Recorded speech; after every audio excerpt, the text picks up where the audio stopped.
ఇంత 26 మంది చనిపోతే మత ప్రాతిపాదికన చంపినా కానీ మన సెక్యులర్ వాదులు, సో కాల్డ్ సూడో సెక్యులరిస్ట్, వాళ్ళు ఏం మాట్లాడుతున్నారు? మతవాడికి చంపలేదంటారు. చనిపోయిన మధుసూదన్ గారి భార్య, అందరూ వాళ్ళ అబద్ధాలు చెప్తారు. వాళ్ళు పాకిస్తాన్ని ప్రేమిస్తా అంటారు. వీళ్ళందరూ ఇక్కడ భారతదేశంలో కూర్చొని మీరు పాకిస్తాన్ని ప్రేమిస్తుంటారు. మొన్న కొంతమంది నాయకులు డిబేట్లో మాట్లాడుతుంటే చూస్తున్నాను. మీరు పాకిస్తాన్ అంత ప్రేమిస్తే దయచేసి పాకిస్తాన్కి వెళ్ళిపోండి. ఇక్కడ ఎందుకు?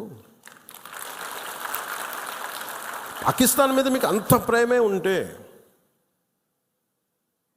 ఇది మాట్లాడుతున్న పోనీ ఏదైనా వీళ్ళందరూ కూర్చొని కాంగ్రెస్ నాయకులు వీళ్ళందరూ, కొంతమంది ఎమ్మెల్సీలు కూడా ఉన్నట్టుగా అనిపించింది నాకు చూస్తుంటే. ముఖ్యంగా సౌత్ నుంచి ఉన్నారు కొంతమంది సీనియర్ కాంగ్రెస్ నాయకులేం. కాంగ్రెస్లోనే విభేదం ఉంది. మేము వెళ్ళిపోతే మీరు పాకిస్తాన్ని, మీరు భారతదేశంలో దాడి జరిగినప్పుడు భారతదేశానికి నిలబడాలి తప్ప పాకిస్తాన్కి నిలబడతాం మీరు సెక్యులరిజం అంటే అది ఏ ససేమిరా ఎవరు ఒప్పుకోరు. ఇక్కడ ఆ బలం మనం చూపించాలి మనం.